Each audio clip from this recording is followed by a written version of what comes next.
इसका link share करो।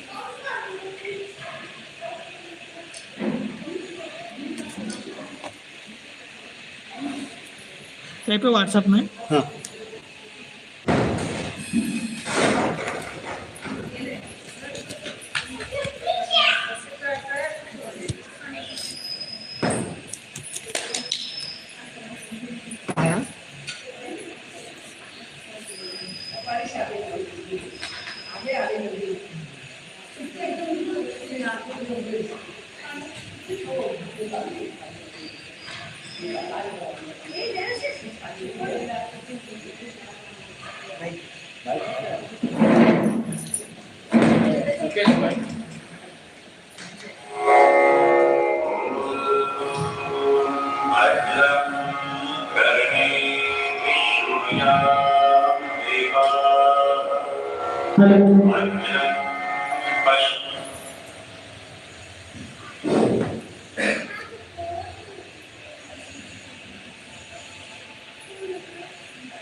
बरोबर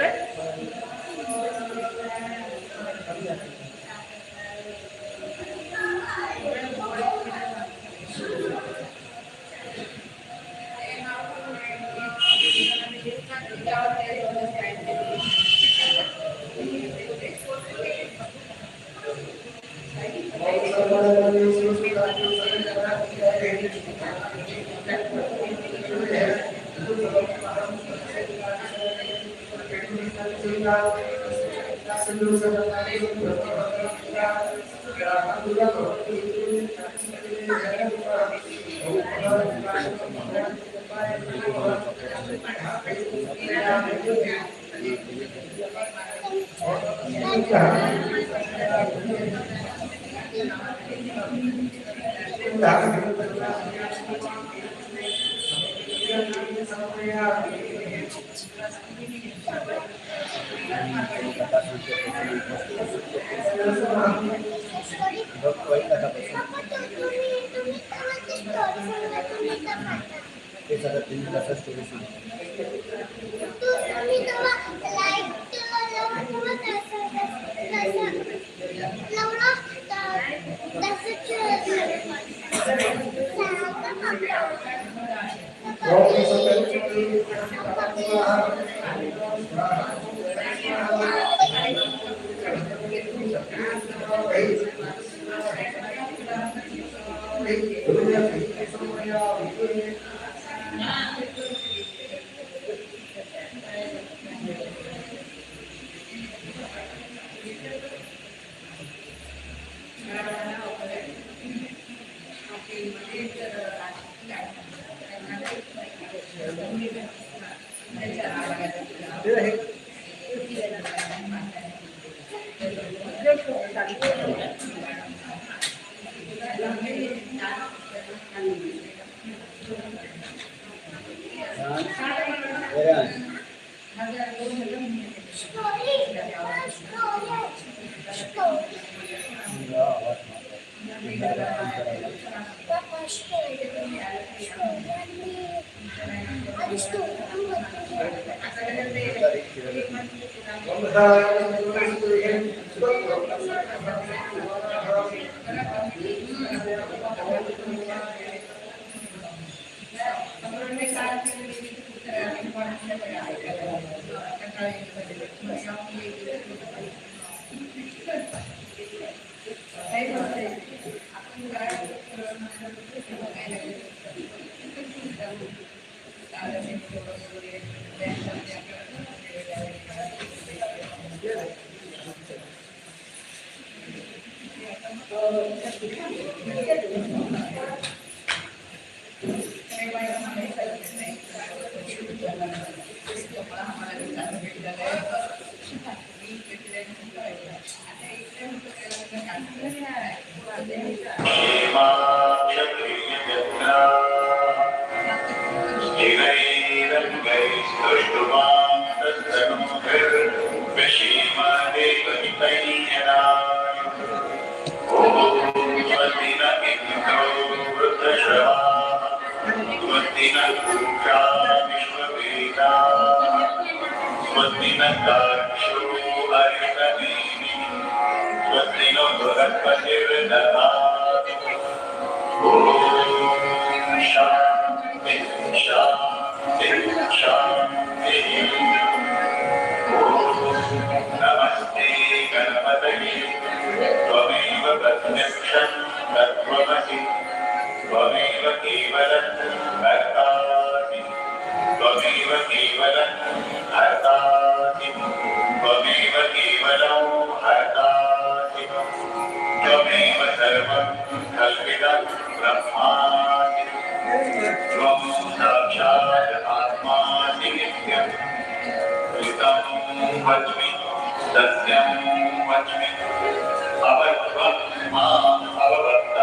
सर्वं जगदिदं त्वत्तद्विष्यति सर्वं जगदिदं त्वयि लयमिष्यति सर्वं जगदिदं त्वयि तद्ध्येति त्वं भूमिरापो नलो निलो नभः त्वं चत्वारि वाक्पदानि त्वं गुणत्रयातीतः त्वं भेदत्रयातीतः त्वं कालत्रयातीतः त्वं मूलाधारस्थितोऽसि नित्यं त्वं शक्तित्रयात्मकः त्वां योगिनो ध्यायन्ति नित्यं त्वं ब्रह्मा त्वं विष्णु त्वं रुद्रत्वं इन्द्रत्वं अग्नित्वं वायुत्वं सूर्यत्वं चन्द्रमा त्वं ब्रह्मभूर्भुवस्वरो गणादिं पूर्वमुच्चार्य वर्णादिं तदनन्तरम्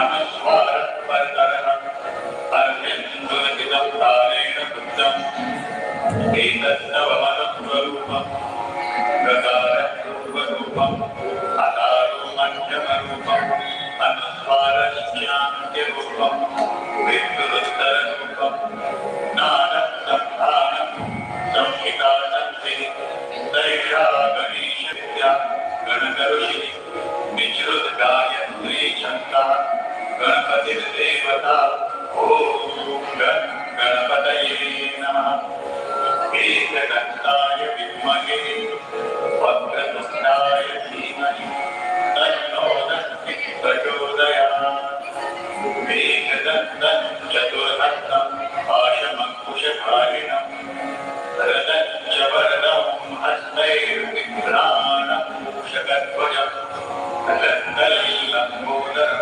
शोभकर्णकं रक्तवाससं रक्तगन्धायुक्ताङ्गं रक्तपुष्पैः सुपूजितं भक्ताङ्गं विनन्देवं जगत्कारणमच्युतम् आविर्भूतं च दृष्ट्यादौ प्रकृतेः पुरुषात् परम् एवं ध्यायति यो नित्यं स योगी योगिनामोपरः नमो व्रातपतये नमो गणपतये नमः प्रमथपतये नमस्ते अस्तुलम्बोदराय जगन्नाय विघ्ननाशिने शिवसुताय श्रीवरदमूर्तये नमो नमः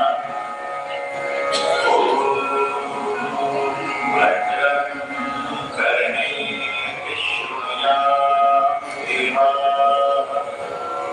भद्रं पश्येमाक्षभिर्यजत्राः स्थिरैरङ्गैस्तुष्टुवां स्वस्ति न साक्षो अरिष्टनेमि स्वस्ति नो बृहस्पतिर्दधातु ॐ शान्ति शान्ति शान्ति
कश्चित् दुःखभावहे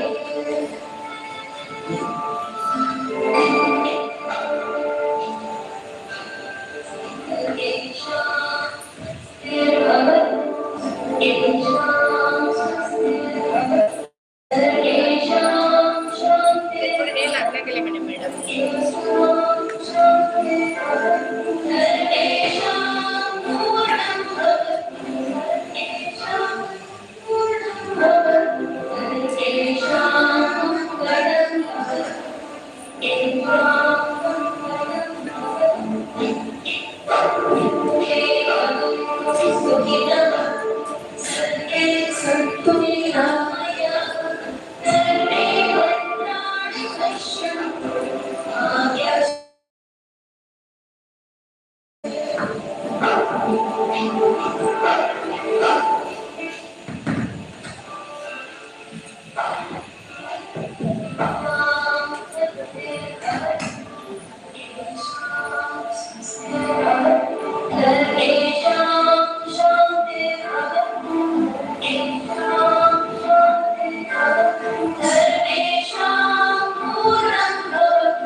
भवानी माता की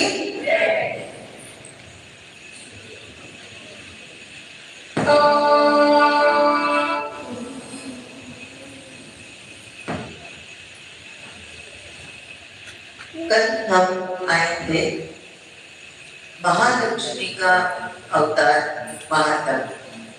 अब महालक्ष्मी किसके लिए आई है, उस वक्त क्या हुआ था? तो महिषासुर नाम का राक्षस सबको बहुत ही तकलीफ दे रहा था और इस वजह से सब देव देवताओं ने आदि माया आदि शक्ति की आराधना की और दिल से जब हम पुकारते हैं माता रानी को तो माता रानी को आना ही पड़ता है। अब मेधा ऋषि आगे की कथा सुना रहे हैं। जैसे कि उस वक्त महिषासुर था, ऐसे ही चिक्षुर नाम का उसका सेनापति था और उसने माता भवानी को जैसे ही देखा तो वो युद्ध करने हेतु सज्ज हो गया और माता रानी ने जब उनके तरफ देखा तो वो जैसा पर्वत एक जगह से नहीं हिल सकता ऐसी उसकी हालत हो गई। फिर अपनी ताकत इतनी लगाते लगाते वो थोड़ा ही सामने की तरफ आ रहा था। उसी वक्त माता रानी का जो शेर था, सिंह था, वो सामने कैसे आ गया।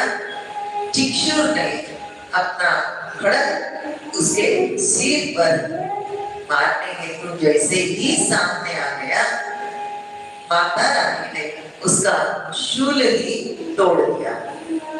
और इधर चावल नाम का जो सेनापति था वो भी सामने आ गया। सिंह ने अपने पंजे में उसे जकड़कर उसे भी मार दिया। अब माता रानी को मारने हेतु कौन कौन आ गए? उग्र, कराल, बाष्कल, ताम्र, अंधक, उग्रास्य, उग्रवीर्यमान, बिडाल, दुर्धर, दुर्मक, बहुत सारे राक्षस सामने आ गए। इतना विस्तार से क्यों कहना है? क्योंकि ये सब राक्षस बहुत ज्यादा मतलब बहुत ज्यादा राक्षस थे और माता रानी अकेली थी। मगर माता रानी ने सबके सामने जाकर सबसे युद्ध करके, अब महिषासुर देख रहा था और महिषासुर को अपनी नजरों से ही इशारा करके बुला लिया। अब तेरे तो सब सेनापति तो मर गए हैं, अब तेरी बारी है। अब ये आ गया, मगर इसने क्यों तपश्चर्या की थी? ये तपश्चर्या से उसे जो वर प्राप्त हुआ था वो एक ही दम में अनेक रूप ले सकता था। बीच में ही वो हाथी का रूप लेगा, बीच में ही वो घोड़ा बन जाएगा, बीच में वो महिष का रूप लेगा। अब ये महिष का मतलब जो भैंस रहती है, भैंस में का पुल्लिंग वो रेडा कहते हैं उसे।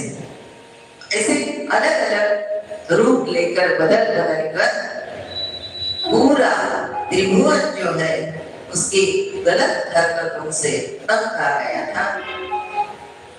बहुत सालों तक युद्ध चला। अब किसी के दिल में ऐसा आएगा, माता रानी ने उसे तभी का तभी क्यों नहीं मार डाला? वो अगर सोचती तो उसी वक्त मार डालती।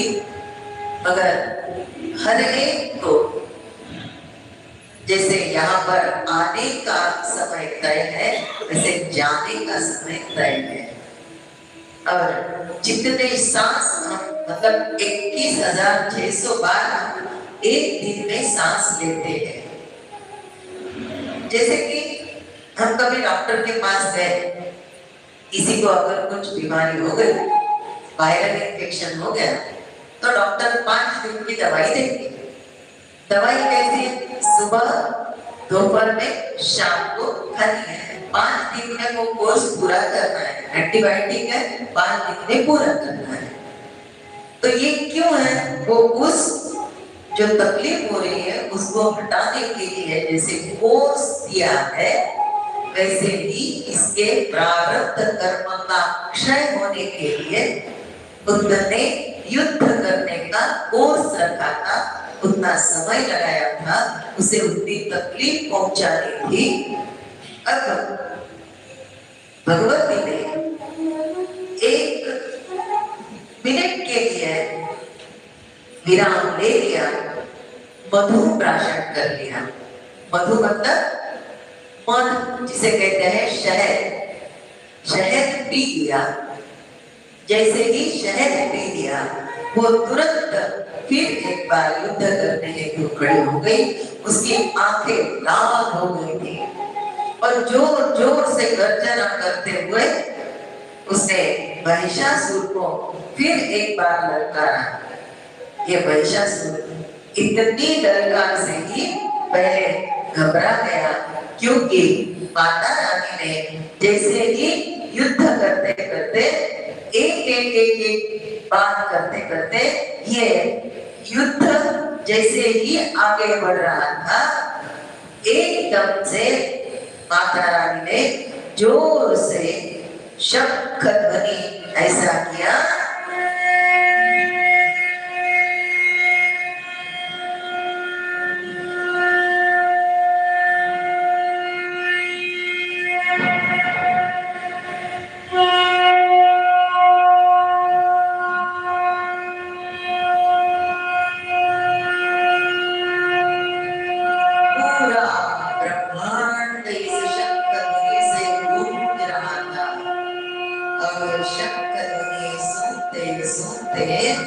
महिषासुर एकदम से डर गया।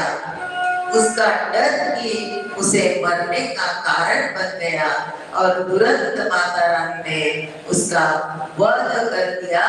जैसे ही ये माता रानी उस पर टूट पड़ गई, ये उसी वक्त अपनी जान बचाने के लिए भाग ही रहा था, मगर माता रानी ने एकदम से अपना खड्ग उठाया, उसके मस्तक पर जो, उसके सिर पर जो मार दिया, उसके टुकड़े हो गए।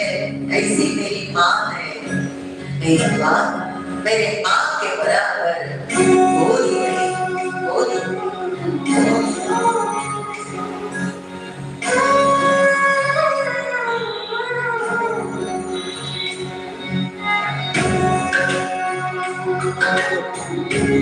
ले ಒಂದೊಂದ್ಸಲ ತಿರ್ಗಲ್ಲ ಲೈವ್ ಹೋಗ್ತದ ಲೈವ್ ಏನಂತ ಅದಕ್ಕೆ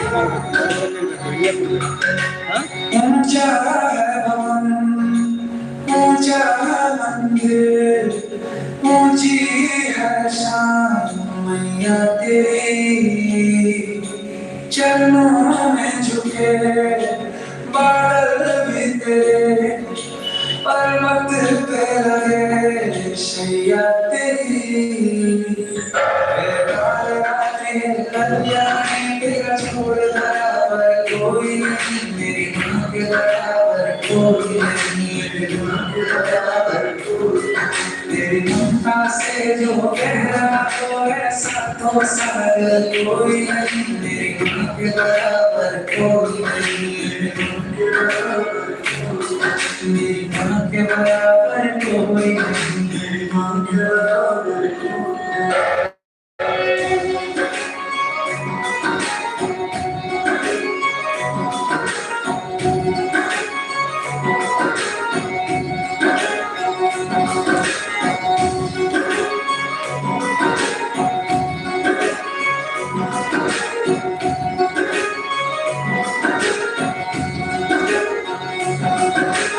जैसे धारा और नदियाँ, जैसे फूल और बगिया, मेरे इतना ज्यादा बस है तो। जब होगा तेरा चल, मैं तो मेरे होंगे जल, जाएंगे कहाँ फिर मेरे आंसू। मुख दूर हुआ मेरा सारा अंधियारा चमका, नाम तेरा जब भी है पुकारा। सूरज भी है चमका मेरे जैसा कोई नहीं, मेरी माँ के बराबर कोई नहीं। काल रात्रि कल्याणी तेरा छोड़ बराबर कोई नहीं, मेरी माँ के बराबर कोई नहीं, मेरी माँ के बराबर कोई नहीं।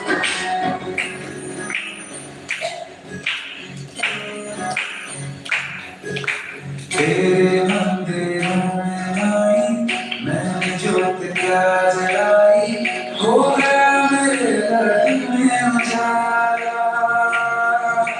क्या बताऊं तेरी माया, जब कभी मैं खड़ाया, तूने दस भुजाओं से संभाला। खिल जाती है सूखी डाली, मर जाती है झोली खाली, तेरी मेहरबानी। ममता से तेरी बढ़के मैया मेरी तो धरोहर कोई नहीं, मेरी माँ के बराबर कोई नहीं।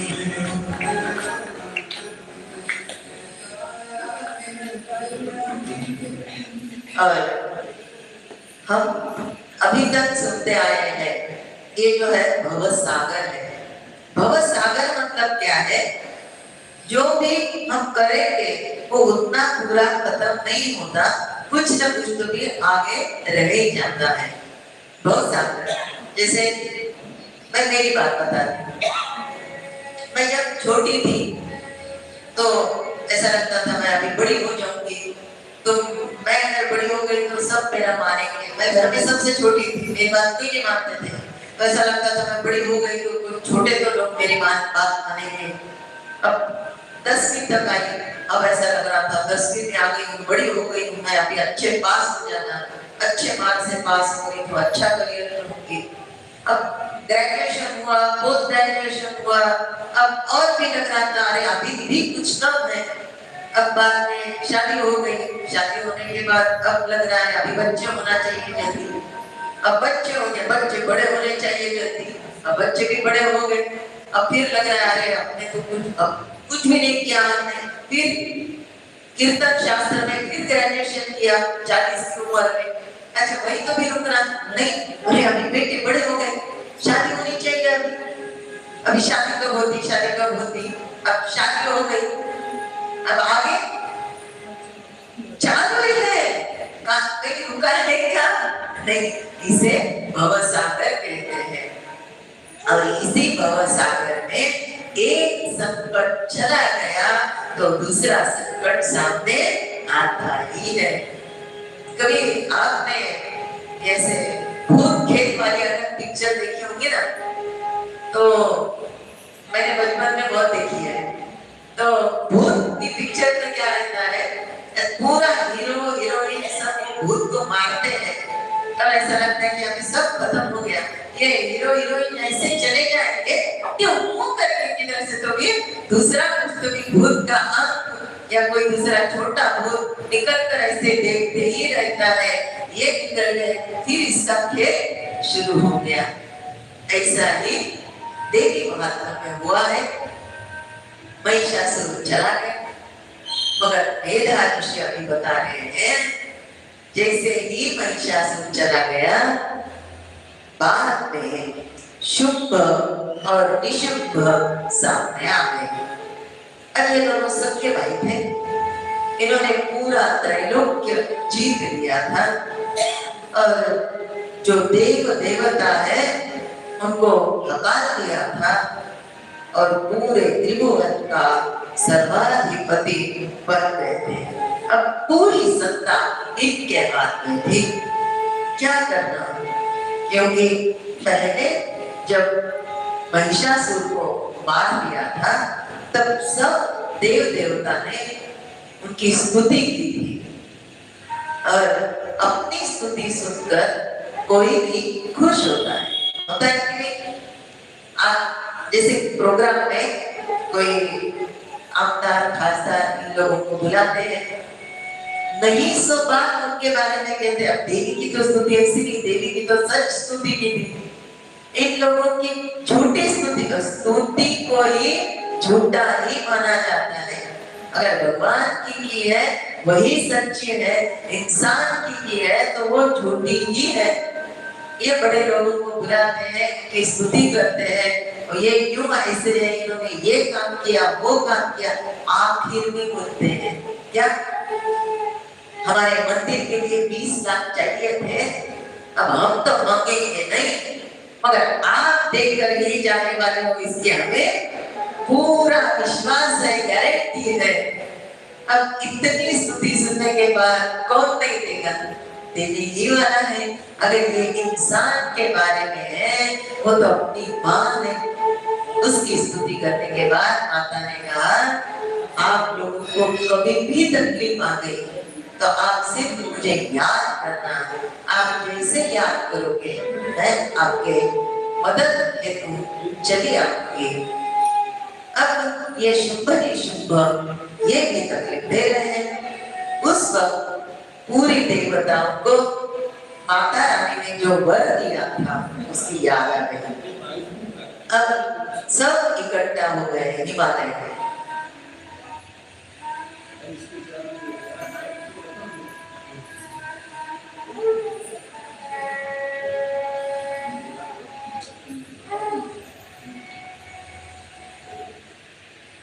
सब हिमालय में इकट्ठा हो गए और बता रहे थे एक दूसरे को कि कितनी तकलीफ दे रहे हैं शुभ अशुभ।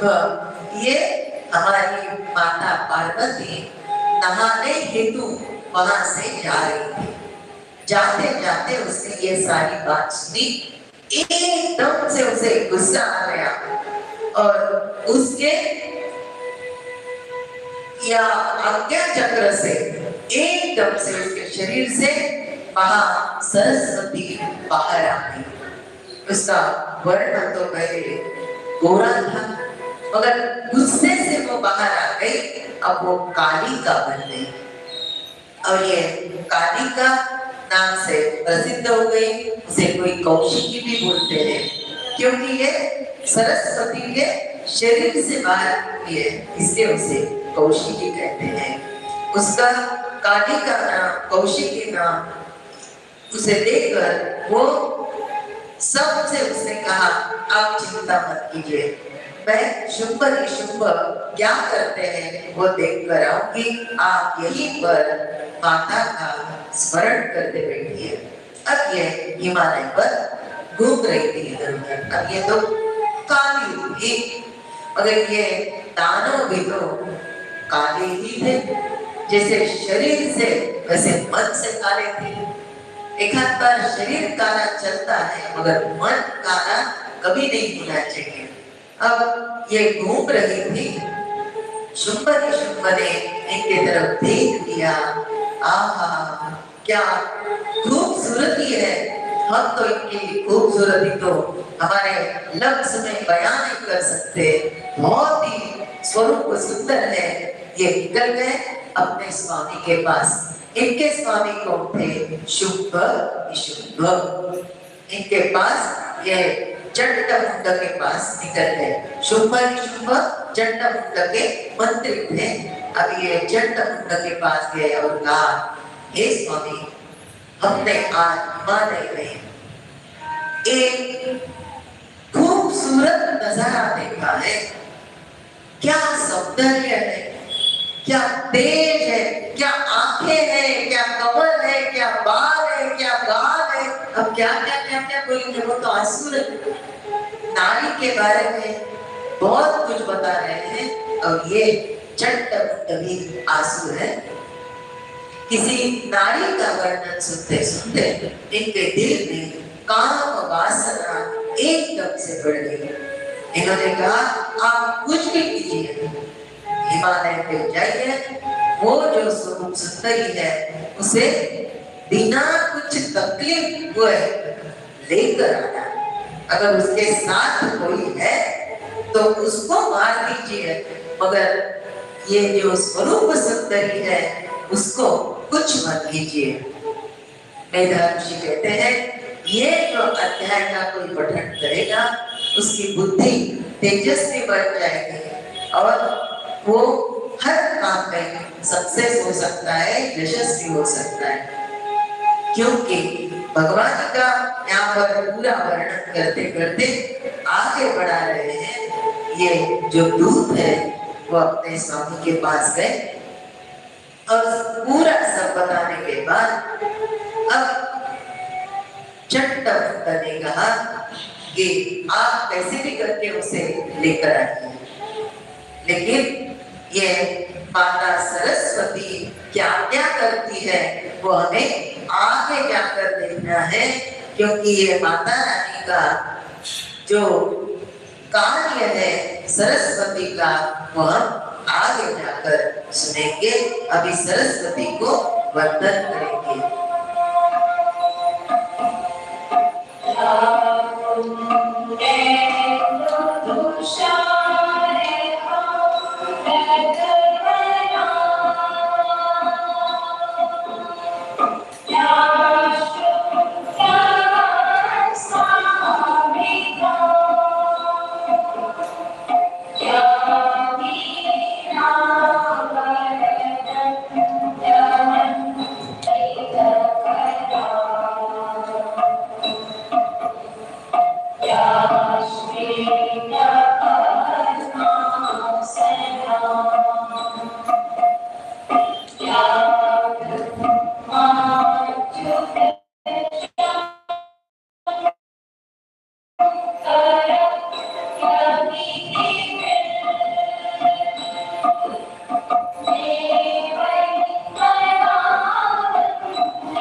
सरस्वती माता की जय, सरस्वती माता की जय, सरस्वती माता की जय।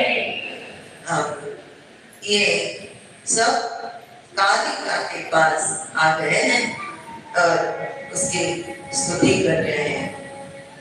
अब ये जो शुंभ है, जो चंडमुंड के सेनापति है, ये चंडमुंड भी बहुत ही बलशाली थे। उनके साथ और कौन थे? उनके साथ रक्त बीज नाम का राक्षस था और धूम्रलोचन नाम का प्रबल दैत्य था। शुंभ जैसे ही काली के पास गए, कहा हम आपको देखकर बहुत प्रभावित हो गए हैं, मगर हमें ऐसा लग रहा है कि आपको हमारे स्वामी के यहाँ होना जरूरी है। हमारे स्वामी जो चंडमुंड है, उन्होंने सारे त्रैलोक्य पर अपना अधिराज्य रखा है, पूरे देव देवताओं को हकार दिया है और ये इतने बलशाली है कि आपको बहुत ही सुखी रखेंगे, खुश रख सकते। और हम अपनी तरफ से आपको ये विनती करने आए हैं, आप हमारे साथ चलिए। अब ये भी माता भवानी है, किसी भी नाम से पुकारो, तत्व तो एक ही है। आप बोलोगे पहले तो आपने सरस्वती कहा, बाद में कालिका का, अभी भवानी कह रहे हो। अब जैसे हम नारी है, हम किसी की नानी है, किसी की मामी है, किसी की दादी है, किसी की बुआ है, किसी की चाची है, किसी की मौसी है, किसी की पत्नी है, किसी की माँ है। हर एक जन अपने अपने कार्य अनुसार हमें बुलाएंगे। मेरे सिस्टर मुझे ये मेरी पत्नी है बोलकर पहचान करके देंगे। मेरे बेटे आए तो कहेंगे ये मेरी माँ है, मेरी बहू आई तो कहेंगे मेरी सास है। हर एक ने अलग अलग नाम से पुकारा। मैं अलग अलग हो गई क्या? नहीं, मैं एक ही हूँ। अब ऐसा कहे तो दो हो जाएंगे, मैं एक ही हूँ। मगर हर एक ने अलग अलग नाम से पुकारा, वो मेरी कार्य की वजह से। ऐसे ही अभी है कौशिकी कालिका क्यों बन रही है? क्योंकि सरस्वती के शरीर से, और सरस्वती जब बहुत ही ज्यादा गुस्से में थी कि जैसे आई तो गोरी थी मगर आते ही काली बन गई। इसमें से हमें ये मेधा ऋषि क्या लेसन दे रहे हैं, क्या सीख दे रहे हैं? इंसान अच्छा ही रहता है, मगर जो काम, क्रोध, लोभ, मोह, मद, मत्सर, ये षड रिपु कहते हैं, ये हर एक इंसान को काला बना देते हैं। अब ये त्वचा से नहीं, वृत्ति से काला बना देते हैं, सोच से काला बना देते हैं। इनकी सोच से ही इनके कृत्य काले बन जाते हैं। जैसे ऐसे लोगों के संगत में आ गए तो अच्छे लोगों की भी नीयत खराब हो जाती है। क्या हुआ? एक बहुत ही रईस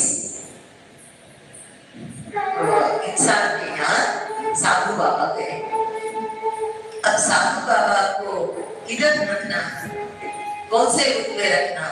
तो जो तिजोरी की रूप थी उस रूप में उन्हें आज के रात रुकना है। तो साधु बाबा हमारे तिजोरी यहाँ पर है, आप यहीं पर रुक सकते हो। आपसे भला इंसान तो कोई नहीं है और हमारे तिजोरी को भी आशीर्वाद दिया जाएगा। अच्छा, ये एक्सपीरियंस मुझे भी आया है और ज्यादा से ज्यादा बिदर में आया है। बिदर के बाद सब तरफ आया, मैंने पहली बार बिदर में आया है। यहाँ पर लोग इतने प्यार से लेकर जाते हैं। सुनार का दुकान जब रहा तो अंदर लेकर जाते हैं, तिजोरी खोल कर दिखाते हैं, दीदी आशीर्वाद दे दो। जब मैंने ये दृष्टांत पढ़ा था तब मुझे डर लग रहा था, काश मैंने पहले नहीं पढ़ा, बाद में पढ़ा, बहुत अच्छा हो गया। और हम भी सच्चे दिल से, पवित्र दिल से जाते हैं, तिजोरी को हाथ लगाते हैं, जो कि हमारे सद्गुरु ने दिया है वो वहां पर बोलते हैं। हमें तो कुछ आता नहीं है, सब करके देने वाले मेरे सद्गुरु शांति ब्रह्म एकनाथ महाराज है, क्योंकि उन्होंने एक ही सीख दी है, हर दिन खुद को पूछना है, एक सवाल करना है हर दिन। मैं कोण कोठी न कुठे मजराने जाणे, काहे जगात घडले मम साच येणे, याचा विचार करिता क्षणोदयाला सांगून दे सुखी करा मज स्वामी राया। सद्गुरुनाथ महाराज की जय। कभी आपके सामने ये ओवी आ जाती है, कभी अंदर ही अंदर यहाँ पर बैठकर ओवी बोलते हैं, क्योंकि यही हमारे जीवन की सच्चाई है। हरेक ग्रंथ का सार, हरेक ग्रंथ का जो पूरा समरी है वो एक ही श्लोक में है, एक ही ओवी में है। मैं कौन? अब हम वो दृष्टांत की तरफ जाते हैं। अब ये साधु बाबा को तिजोरी के रूप में रखते हैं। अब आप यहीं पर रहे हो, उनका बिछाना वगैरह सब बिछा दिया, वहां पर अच्छे से गुड नाइट वगैरह लगा दिया, वो अब सो ही रहे थे, मगर तिजोरी खुली थी। अच्छा, वो तिजोरी खाली थी क्या? नहीं, भरे वाली थी। अब साधु बाबा ने देखा इतनी बड़ी तिजोरी है, इतना बड़ा माल है, इतना सागर में लेकर गया तो किसको समझ में आएगा? मैं वैसी नहीं हूँ। साधु बाबा ने सुबह निकलते निकलते ये इतनी बड़ी गड्डी अपने झोली में डाल दी और साधु बाबा निकल पड़े। अब बाकी सब काम करके जो मालिक थे घर के वो आ गए। अब वो गिन रहे थे, अब मुझे इतने गिनने नहीं आते, इसलिए मैं ऐसी कर रही हूँ, नहीं तो ऐसे ऐसे ऐसे गिनते हैं फटाफट, इतने इतने ऐसे गिन रहे। गिनते गिनते उनको 10 लाख रुपए कम आ गए। बोले ऐसे ऐसे होगा, कल तो मैंने ये इधर रखा था, सारे लोगों को बुलाया, घर में बहुत सारे लोग खर्चा करते, सबको बुलाया, सबको बुलाया। बोले यहाँ पे 10 लाख रुपए कमा गए। नहीं वो हमने के लिए, हमने के लिए। हमने बीवी को पूछा, बच्चों को पूछा, बहू को पूछा, बाकी सारे रिश्तेदार घर में थे, सबको नहीं बाबा हम क्यों लेंगे, हमने नहीं लिया। तो उनमें से एक चालाक थी, घर की लड़की, लड़कियां बहुत चालाक रहती है, घर की लड़की चालाक थी। वो बोली पिताजी रात में आपने तिजोरी खुली रखी थी और रात में यहाँ पर तो साधु है। चुप चुप, साधु का नाम नहीं लेना। नहीं बाबा ऐसे साधु के बारे में नहीं बोलते, चुप। अब सबको बात हो रही थी, सबसे जोर जोर से चिल्ला रहे थे। अब ये साधु बाबा जैसे घर से निकले, कहीं दूर जाके पेट में जो था वो खाली करके आ गए। जैसे खाली किया, अरे बाप रे, मैंने कितनी बड़ी गलती की, मेरे झोली में इतने सारे पैसे। साधु बाबा ने वहीं जाके कहीं पे नहा लिया, नदी में नहा कर तुरंत ये अमीर इंसान के पास आ गए। अब घर में तो सब चोर सिपाही का खेल चल रहा था, तुम्हारे ये निकालो, वो निकालो, इसमें रखा है, उसमें रखा है। साधु बाबा आ गए, आए बराबर साधु के सब जन चरण छू को उन्होंने वो गड्डी निकाल के वो मालिक के सामने रखी, दी नहीं, सामने रखी। बाबा मुझे बताओ, आपने कल रात में मुझे जो चावल खिलाए थे वो कहां से लाए थे? अब ये मालिक परेशान हो गए। अब सबके सामने क्या बोलना? वो बोले नहीं नहीं नहीं ऐसे नहीं नहीं नहीं नहीं बोले, अभी बताओ, अभी अभी इसी वक्त बताओ। वो मालिक ने कहा साधु बाबा वो तो चोरी का माल, वो तो चोरी का माल था। अब साधु बाबा ने कहा बाबा तेरा चोरी का माल जैसे मेरे पेट में गया मेरी बुद्धि भी बिगड़ गई, मैंने भी चोरी की, जैसे वो चोरी का माल निकल गया मेरी बुद्धि तुरंत अच्छी हो गई, ये तेरी गड्डी। अब ये क्यों होता है ऐसा? अब जिसके संगत में है, हम जिसके संगत में जाकर जो अन्न खाते हैं वैसा मन होता है। और ऐसा ही ये जो रक्त बीज धूम्रलोचन किसके साथ थे?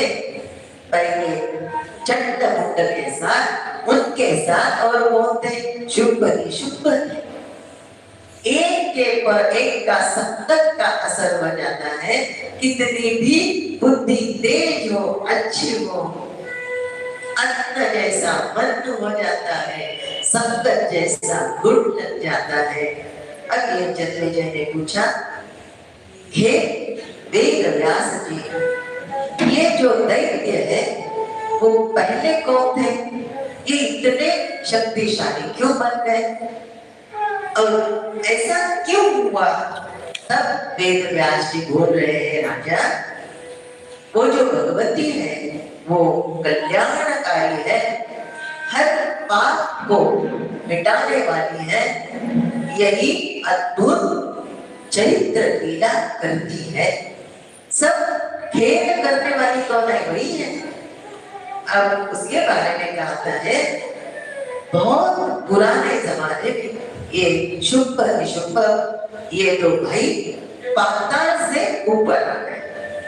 कहां से आ गए? वो पाताल लोक में से आ गए, पृथ्वी पर आ गए। जब वो ऊपर आए तो वो तपश्चर्या कर रहे थे। कहां पर? पुष्कर नाम के पवित्र क्षेत्र पर उन्होंने अन्न पानी ये सब त्याग कर अनुष्ठान करने हेतु बैठे। कितने साल? 10,000 साल। और एक जगह से हिले तक नहीं। और ऐसी योग साधना करते करते ब्रह्मदेव प्रसन्न हो गए। अब उसी वक्त उनके साथ ये चंडमुंड भी थे। अब चंडमुंड पर भी भगवान ब्रह्मदेव प्रसन्न हो गए। अब उन्होंने कहा, आपको क्या चाहिए? आप जो चाहिए वो आप मांग सकते हो। तब इन्होंने कहा चंडमुंड ने कि हमें अमर होना है। ब्रह्मदेव ने कहा, जो भी कोई इस पृथ्वी तल पर आया है वो तो अमर नहीं हो सकता, जो आया उसे तो जाना है। फिर भी आपको क्या चाहिए आप मांग सकते हो। उस वक्त ब्रह्मदेव ने कहा है कि ये आपकी जो इच्छा है, आप जो डिमांड कर रहे हैं, ये तो विश्व का नियम त्याग कर रहे हो। जो आया उसको तो जाना अटल है। आप और कुछ मांग लीजिए। वेद व्यास जी जन्मेजय को बोल रहे हैं। ब्रह्मदेव के इस बात से ये दोनों सोच में पड़ गए। अब मांगना है तो क्या मांगे? अब उन्होंने हाथ जोड़कर मांग लिया। यह भी हमें सीख देती है। क्या सीख देती है? अगर हमें कुछ मांगना है तो नम्रता हमारे स्वभाव में आनी चाहिए। और नम्रता कब आती है? जब हमने अहंकार का त्याग कर दिया। तो आप बोलोगे हाथ जोड़ने से अहंकार का त्याग कैसे हो गया? पूरा अहंकार हमारे हाथों में रहता है।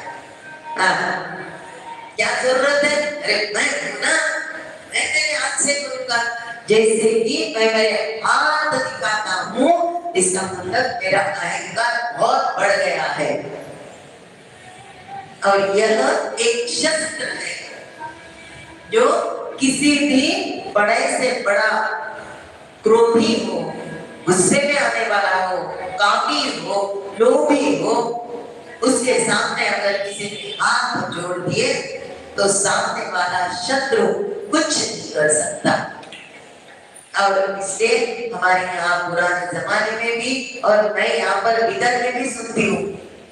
सुबह अभिषेक के लिए बैठी थी, बहुत सारे लोग बाहर से बेल बजाते बजाते एक दूसरे से बात करते हैं, राम राम राम राम राम राम, इतना ही बोलते हैं। बोले अरे कितना बड़ा नाम भजन करते हैं ये। 2 बार अगर नाम बोलोगे तो 108 बार हो जाता है। जैसे 12 खड़ी में उनके जैसे क्रमांक आते हैं उससे 108 बार हो जाता है।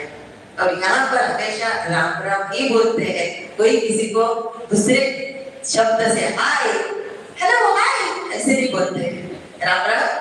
और बोलते हैं आराम में का, जो राम राम करते हैं वो आराम में ही रहते हैं, जो हाय हाय करते हैं वो हराम का ही खाते हैं। इसलिए राम राम करना बहुत जरूरी है। और हमारे लीडर लोग वासियां रोज करते हैं। मुझे सुबह ही याद आया था, अगर हमारे पहले से दानवों पर ये संस्कार अगर होते थे तो कोई भी दानव ही तैयार नहीं होता था, निर्माण ही नहीं होता था। दानव के यहाँ था, दानव के गर्भ में था, दानव से पैदा हुआ था, मगर नारायण नाम से गर्भ धारण किया था तो दानव का बेटा होकर भी भक्त बन गया। किस वजह से? नारायण नारायण नारायण नाम से। इसलिए भगवान का नाम जो है वो हमें इतना कुछ सिखाता है। इसलिए हम पहले दुर्गा माँ की सप्तश्लोकी करेंगे, फिर आगे बढ़ेंगे। दुर्गा सप्तश्लोकी।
दुर्गा माता की ये सप्तश्लोकी दुर्गा स्तोत्र क्यों सुनना है, क्यों बोलना है, ये पढ़कर ये सुनकर हमें क्या मिलता है? शिव उवाच, किसने कहा है? शिव ने पूछा है शक्ति से। अब देखिए पूरा विश्व शिव शिव शिव शिव कहता है और शिव शक्ति के साथ मिलकर सब निर्माण करता है और जो कुछ गलत है उसका संहार करता है। अब में से कोई बोलेगा अरे निर्माण तो ब्रह्मदेव करते हैं, मगर ये तीनों अलग है ही नहीं, कार्य अलग अलग है, इसके नाम अलग अलग है। अब शिव उवाच देवी भक्त सुलभे सर्व कार्य विधायिनी कलौ हि कार्य सिद्धर्थम उपाय ब्रूहि। शिव जी कहते हैं हे देवी आप सारे भक्तों के लिए सुलभ हो, मतलब कोई भी अगर आपकी पूजा करेगा, आपकी स्तुति करेगा तो आप हरेक के लिए वहीं पर तैयार रहते हो, हरेक के लिए भाग कराते हो, क्योंकि हर कार्य आप प्लानिंग से करते हो। जैसे अपने लैंग्वेज में बात करेंगे तो समझ में आएगा, प्लानिंग से करते हो मतलब नियोजनबद्ध आप कार्य करते हो। इसलिए इस कलियुग में सफलता पूर्वक कार्य सिद्धि होने हेतु अगर कुछ है तो कौन सा तो भी उपाय हमें बताइए, क्योंकि कलियुग है। कलियुग में जितना करो उतना और करना पड़ता है, क्योंकि हम अकेले अकेले नहीं है, हमारे आजू बाजू का भी। अब हमने शुरू पहले दिन में ग्रंथ निकालते हैं। क्यों निकालते हैं? क्योंकि हम जिस ग्रंथ की पूजा करके 7 दिन तक वो ग्रंथ सुनने वाले हैं, तन मन धन से सुनने वाले हैं, तो ये पवित्र ग्रंथ की वेव्स, ये पवित्र ग्रंथ की जो वाइब्रेशन है, उसको हिंदी में मैं वर्ड ये कर रही हूँ। जैसे शॉक लगता है, जो बल्ब का वायर अगर निकल गया ना तो शॉक लगता है। कब शॉक लगता है? जब उसको टच करेंगे तब शॉक लगता है। वैसे ही ये ग्रंथ जिस जिस जगह से घूम कर आता है, वहां की जो दुष्ट शक्ति है वो नष्ट हो जाती है। और हम इसका नाम गजल करते आते आते आते हैं, सुबह से वहां तक हमारे मन में अगर किसी के बारे में कुछ गलत सोच आ गई होगी तो भगवती का नाम लेकर ही हमारे सब वाइट मतलब जो बुरे कर्म है, जो बुरी सोच है वो निकल जाती है, वो परिसर भी शुद्ध होता है, हमारा तन मन वो पूरा पवित्र होता है। इसलिए ग्रंथ कहते हैं। अब यहाँ पर शिव ने कहा है कलियुग में कुछ ऐसा उपाय सिखाओ, कुछ ऐसा उपाय बताओ जिससे कि हरेक का तन मन पवित्र होगा, उनके कार्य में सिद्धि प्राप्त होगी। देव्युवाच देवी कहते हैं शृणु मे देव प्रवक्ष्यामि कलौ सर्वेष्ट साधनम् मया तवैव स्नेहेनाप्यम्बा स्तुति प्रकाशते। भगवती ने क्या कहा कि हे भगवान, अब शिव को वो भगवान ही कहेगी, हे भगवान आप बहुत ही स्नेह पूर्वक ये पूछ रहे हो, मगर ये खुद के लिए है क्या? नहीं, कलियुग में आने वाले हर एक के लिए साधना पूछी है। खुद के लिए है तो वो स्वार्थ है, सेल्फिशनेस है, और दूसरों के लिए है तो वो त्याग है। इसलिए हमारे मराठी में कहते हैं जगाच्या कल्याण संतांच्या विभूति। अब ये विभूति मतलब क्या है? भगवान शिव विभूति लगाते हैं। विभूति मतलब क्या है? जो कोई गुजर गए हैं उनको जब जलाया जाता है, वो जलाने के बाद जो राख हो जाता है उसकी विभूति को लगाते हैं। मैंने सुना है महाकाल में या उज्जैन में, महाकाल में शायद चिता भस्म लेकर आते हैं और भगवान को चढ़ाते हैं। अब इसका प्योरली मीनिंग क्या है? क्योंकि हरेक इंसान जाने वाला ही है, ये त्रिकाला बाधित सत्य है। अब ये त्रिकाला बाधित मतलब ये प्रेजेंट टेंस में है, पास्ट टेंस में है, फ्यूचर टेंस में है कि हर एक जन जाने वाला है, जाने के बाद उसकी रात होने वाली है। सही में तो जाने के बाद वो पवित्र होता है, अब कुछ बचा ही नहीं है ना, उसके अंदर कुछ काम, क्रोध, लोभ, मोह बचा ही नहीं है, वो तो पवित्र रहता है। मगर हम लोग अगर कहीं पर कोई जाकर आए तो पहले उनको नहलाते हैं, जब अंदर जाकर नहाकर कहीं पर भी हाथ मत लगाओ। अब ये ऐसा भी क्यों होता है? क्योंकि जाते जाते उसकी जो कोई वासना होगी वो वासना अपने तरफ नहीं आना, और जो जंतु रहते हैं, कीटाणु रहते हैं, वो हमारे तरफ नहीं आना, इसलिए हम जाकर नहाकर आते हैं। मगर ये जो शिव है, शिव शव को पवित्र बनाने वाला है और इसलिए वो चिता भस्म लगाते हैं।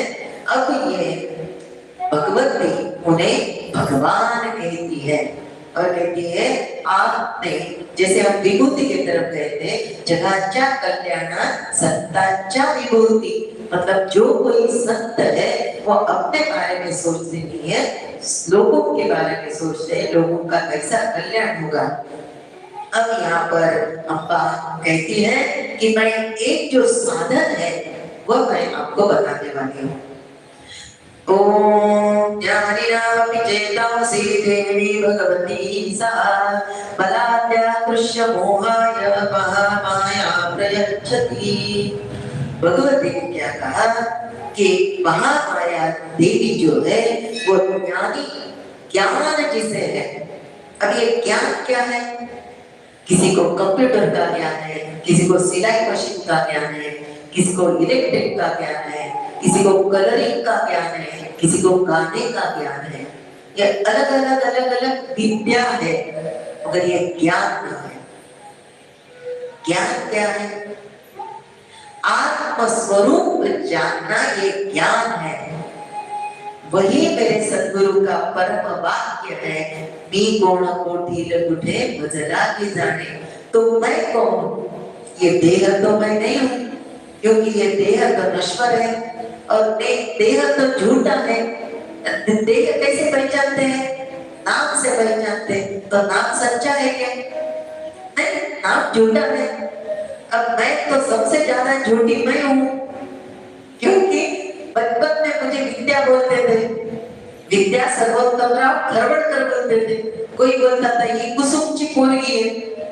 अब इधर आने के बाद तो माता पिता का नाम भी नहीं ले सकते, अब यहाँ पर आकर बोलना पड़ता है मैं तो सुशीला बाई एकनाथ बुआ की बहू हूँ, मैं तो जगदीश की पत्नी हूँ। तो आपका नाम क्या है? जागृति जगदीश जागीरदार। अब वो विद्या सर्वोत्तम राव खरबड़कर कहाँ गया? अभी मैं बता सकती हूँ क्या मैं कौन? नहीं, इसलिए मैंने कहा मैं तो सबसे झूठी हूँ, मेरा नाम भी सच नहीं है, नाम निकल जाने वाला है। रूप भी झूठा है, जैसे बचपन में थी वैसे अभी हूँ क्या? जैसे अभी 60 साल में हूँ, अगर बच गई तो 80 साल में ऐसी दिखूंगी क्या? नहीं। तो मेरा नाम झूठा, मेरा रूप झूठा, मेरा क्या सच्चा है? मेरा आत्म तत्व सच्चा है, यही सही ज्ञान है। इसलिए देवी भगवती ने कहा है ओम ज्ञानिनामपि चेतांसि, जो ज्ञानी है उनके चित्त को मैं अपने तरफ खींच लेती हूँ। क्यों? क्योंकि वो बाहर की दुनिया में जाकर किसी क्षण रिपु के ये अटैक पर नहीं जाता, क्योंकि बाहर जब ढूंढोगे बाहर सब दिखता है, वो गलत है, वो झूठ है, वो एक भास है, वो एक सपना है। और अंदर जब झांकोगे वही एक सच है। और इसलिए देवी भगवती कहती है दुर्गे स्मृता हरसे भीतिपते शरतो स्वस्थये स्मृता कपिपति पशुभान ददासि दारिद्र्य दुःख भयारिणी कामधन्या सर्वोपकार करणाय सदा चित्ता। अब देवी कहती है कि जो कोई मेरा स्मरण करेगा, मेरा स्मरण करने से उस जीव को कुछ भी डरने की जरूरत नहीं है। भीति मदेश जंतो स्वस्थ स्वता स्वस्थ स्मृता। अब स्वस्थ जिसे कुछ भी टेंशन नहीं है, जिसे कुछ भी रोग नहीं है। पूजा बाद में करना, अभी नहीं करना पूजा। दीदी पूजा अभी नहीं करना, बाद में करना। अब उनका स्मरण करने के बाद जो अच्छे दिल वाला पुरुष है, जो उसका हमेशा चिंतन करता है, ये परम कल्याण करने वाली माता दुर्गा, जो कि उनको अच्छी बुद्धि प्रदान करती है, उससे उनका दुख, दारिद्र्य, भय सब निकल जाता है। क्योंकि ये माता भगवती कौन है?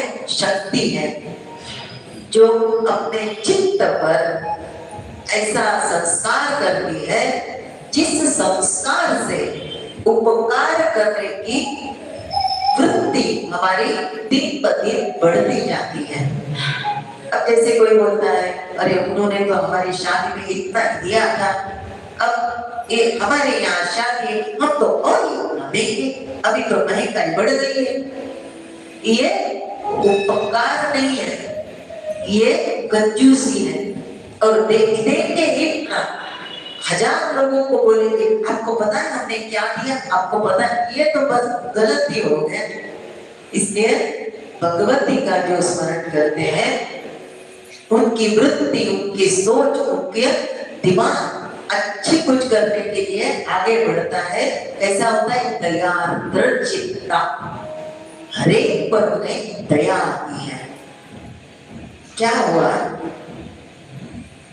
एक पोस्टमैन था, धूप के दिन थे, बहुत सारी धूप थी। वो एक जगह पर कुछ पत्र आया था, लेटर आया था, वो देने हेतु गया। दरवाजा बजा रहा है, पर उसके पैर में चप्पल नहीं थी। अब दयार्द्र चित्ता, इसलिए ये बात सुन रहे हैं।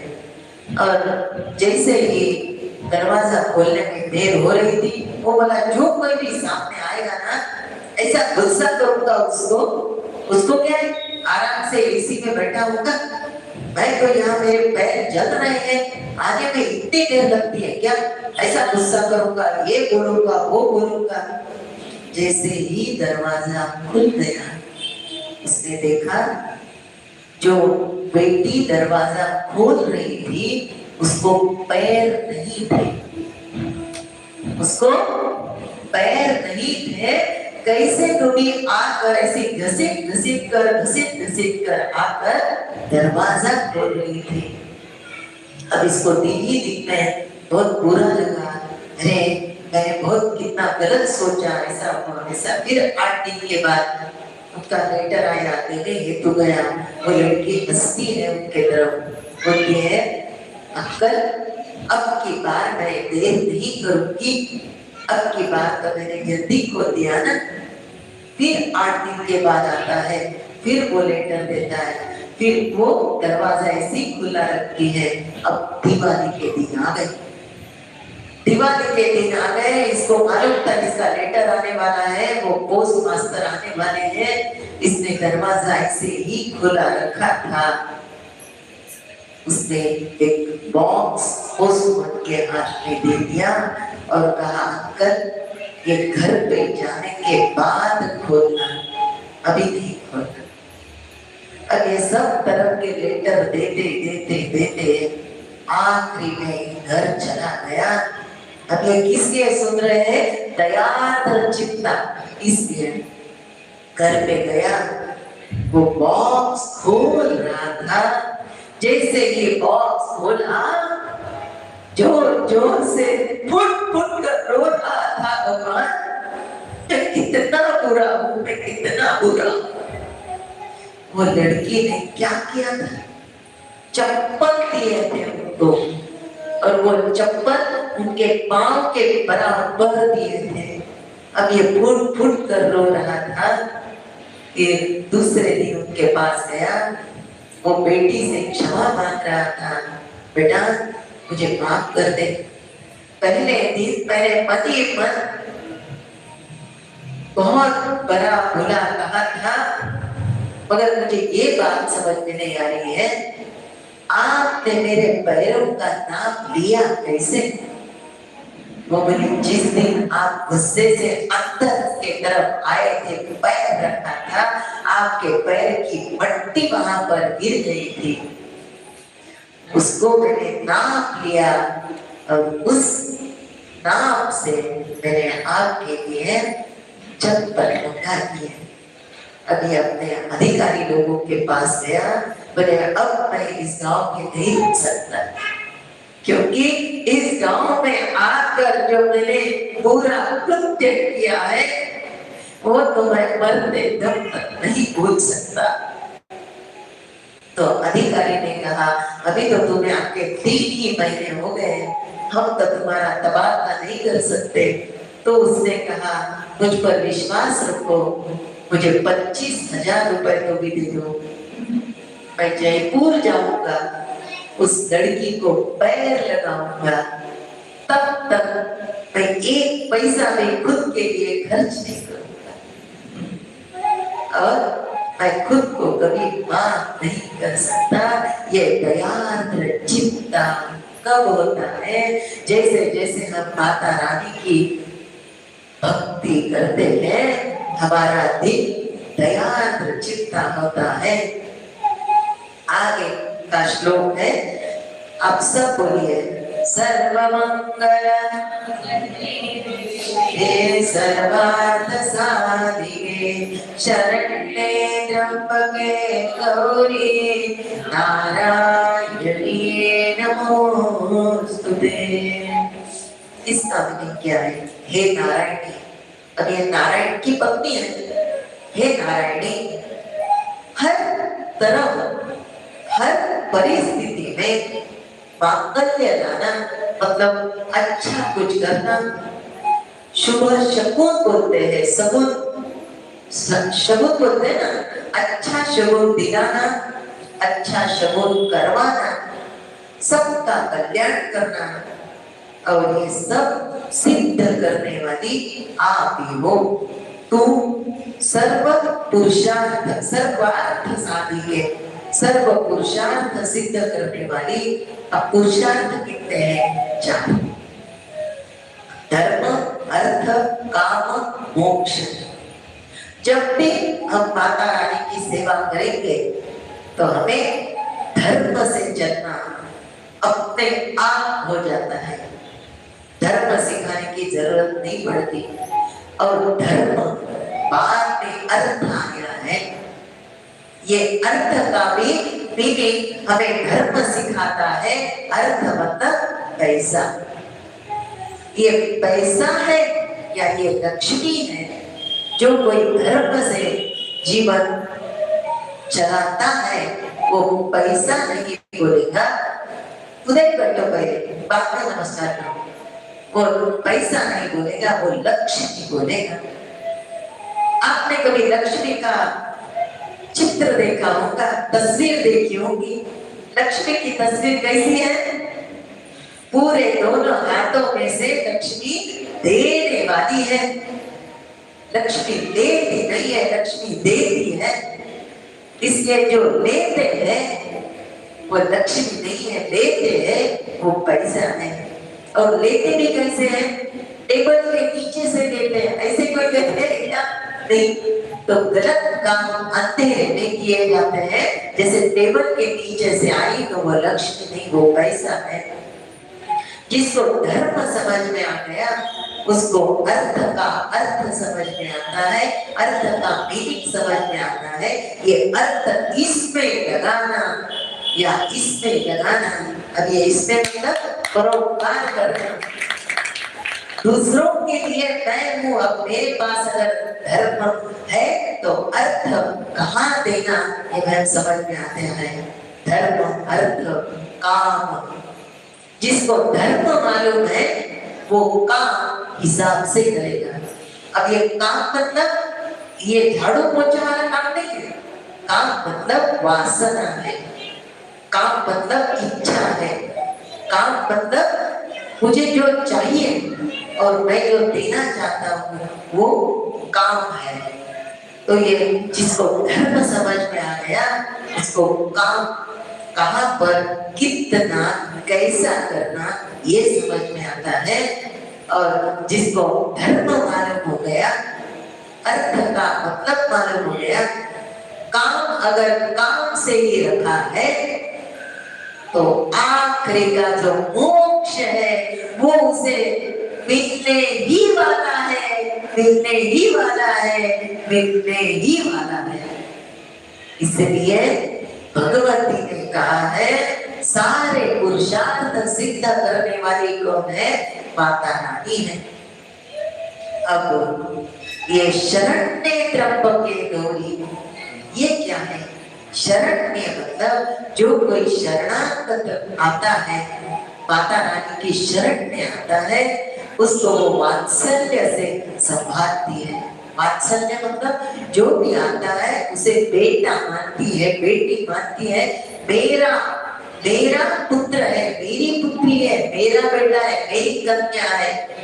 और जब हम मेरा कहते हैं अद्वैतता आ जाती है, और जब हम दूसरों का कहते हैं वहां पर द्वैत आ जाता है। तो जब माता रानी हमें खुद का मान रही है, इसका मतलब मैं भक्त वो माता, ऐसा नहीं, हम दोनों एक ही हो जाते हैं। वात्सल्य से वो हमारा सब निभाने वाली है और त्रयनेत्रा और गौरी है, इसलिए उसे हमेशा वंदन करना है। अगले का श्लोक आपके पास है, आप देखिए।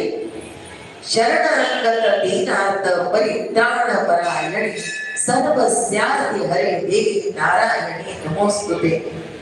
ये जो शरण आने वाले हैं, पीड़ित है, उनकी रक्षा करने वाली, आर्तता दूर करने वाली ये नारायण है, उसको नमन कर रहे हैं। सर्व स्वरूप सर्वेश सर्व शक्ति समन्विते भयेभ्यस्त्राहि नो देवी दुर्गे देवी नमोस्तुते। सर्व स्वरूप सर्वेश्वरी है, उसके पास सारी शक्तियां हैं और ये दुर्गा रूप धारण करके हम सबको हरेक भय से मुक्ति दिलाकर हमारा रक्षण करने वाली है। अभी कलियुग में छोटे बच्चे से लेकर तो आजकल का बूढ़ा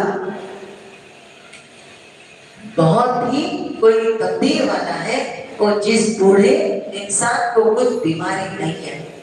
आजकल छोटे बच्चों को बीमारी है तो बूढ़ों को बीमारी है, इसमें कोई ताजुब की बात नहीं है। मगर ये देवी की जो उपासना करेंगे, रोगान शेषान अपहंसि दुष्टा दुष्टानुकामान सकलान विघ्नान् त्वामाश्रितानां विपदन्तराणां त्वामाश्रितायाश्रयतां प्रयन्ति। जब ये देवी हमें प्रसन्न होती है तब जितने भी कोई हमारे रोग है सारे नष्ट हो जाते हैं और हमारी सारी कामना ये पूरी करती है। मगर अगर हमने कुछ गलत वासना रखी, गलत इच्छा रखी, तो वहीं पर वो इच्छा मार देती है। इसलिए हमें विपत्ति आती ही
माता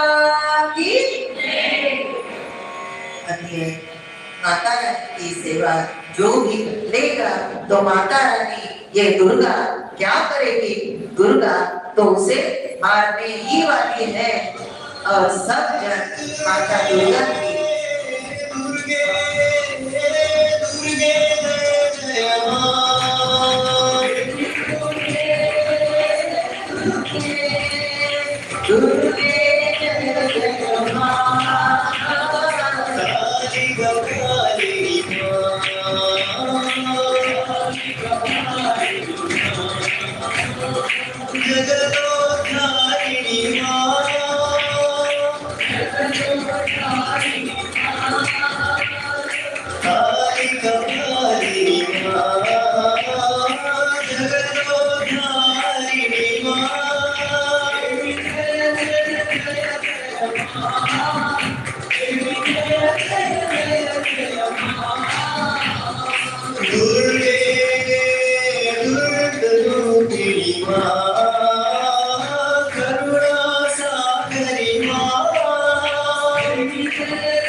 सब देव देवता जैसे ही माता रानी का स्तवन कर रहे हैं, उसी वक्त माता रानी ने चंड मुंड को भी इस जग से उठा लिया।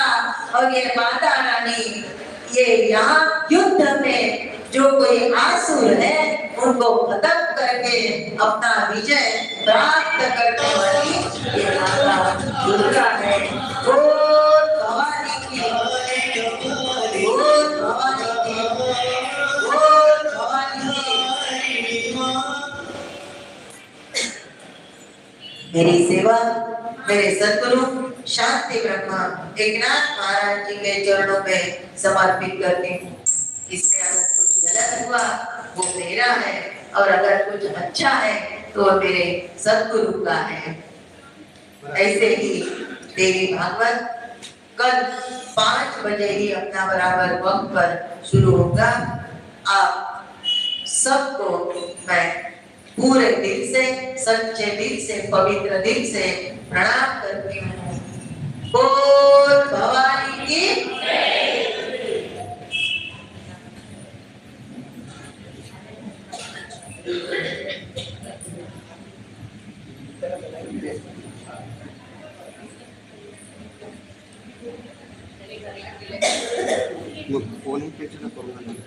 फोन टेंशन करूँगा।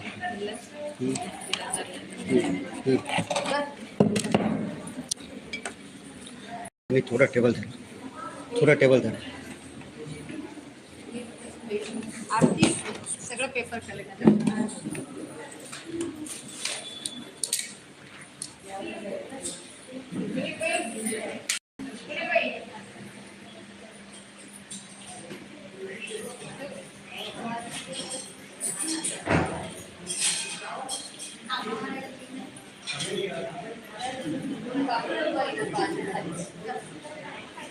Thank you. प्रिया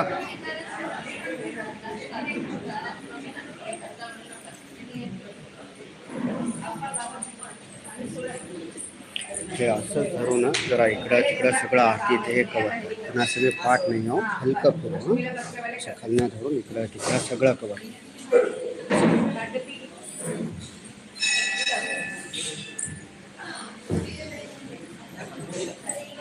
पाणी सोडत आहे ओम सप्तम कलादेवी ओम महाभद्राय स्वाहा ओम भद्राय स्वाहा ओम भद्राय स्वाहा ओम सर्वभद्राय स्वाहा तिकडे करेक्ट आहे अजून तिकडे लावू दे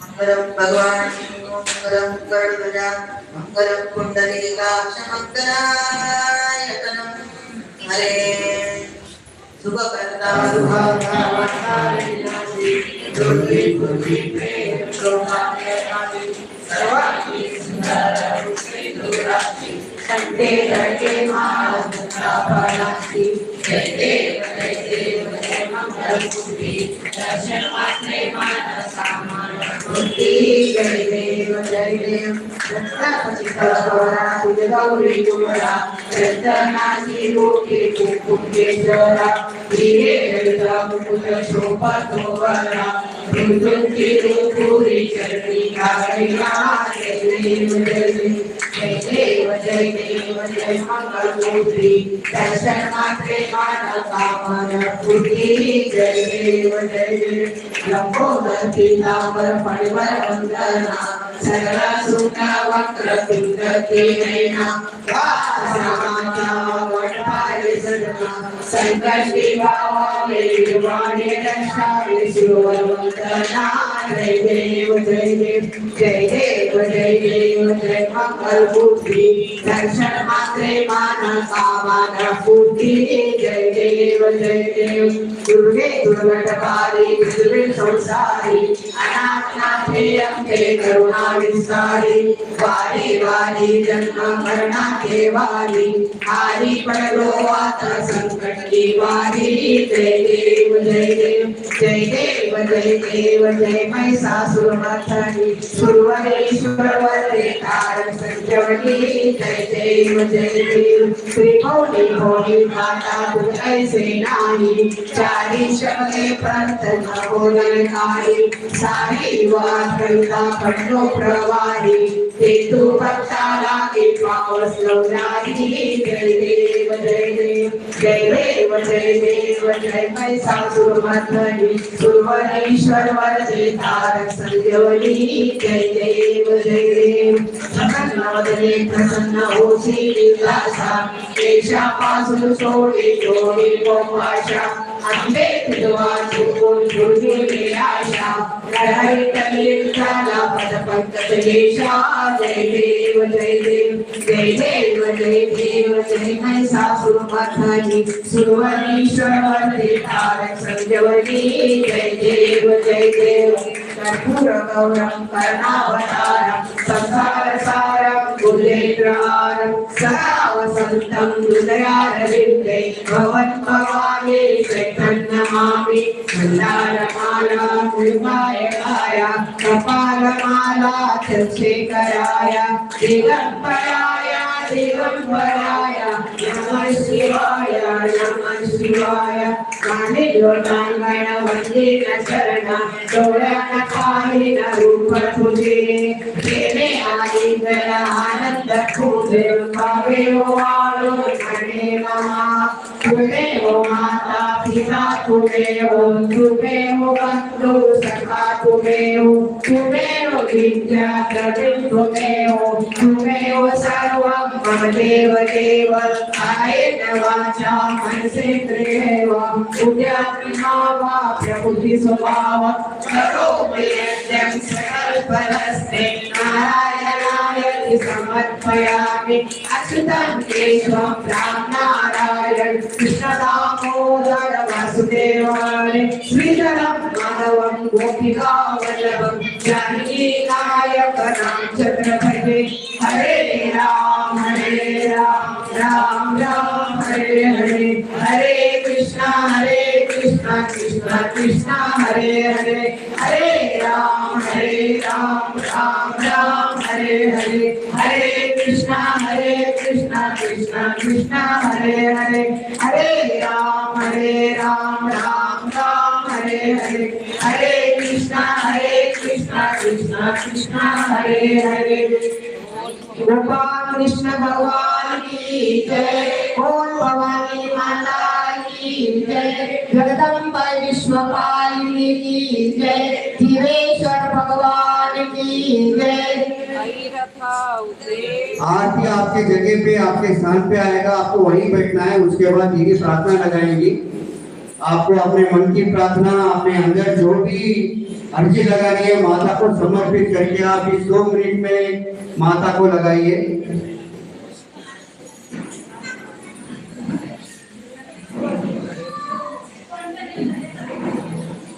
अपने जगह पे आप रोज जहाँ बैठ रहे वहीं बैठिए, आरती आप तक आ जाएगी।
Shakti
बोल भवानी माता की, बोल भवानी माता की।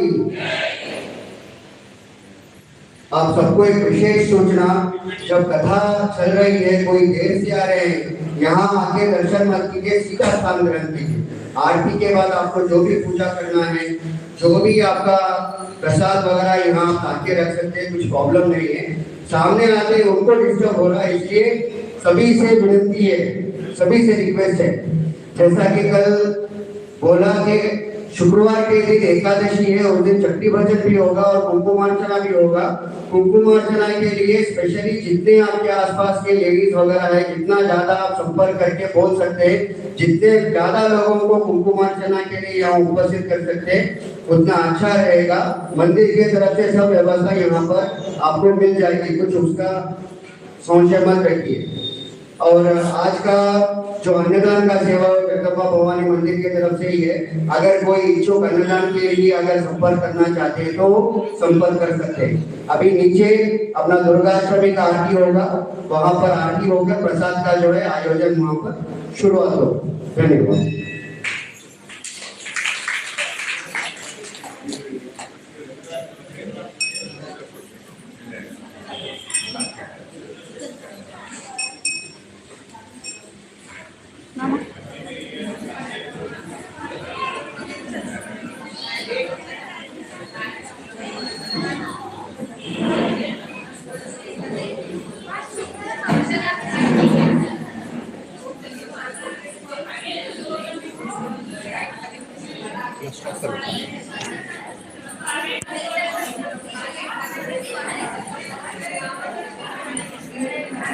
करण गेला।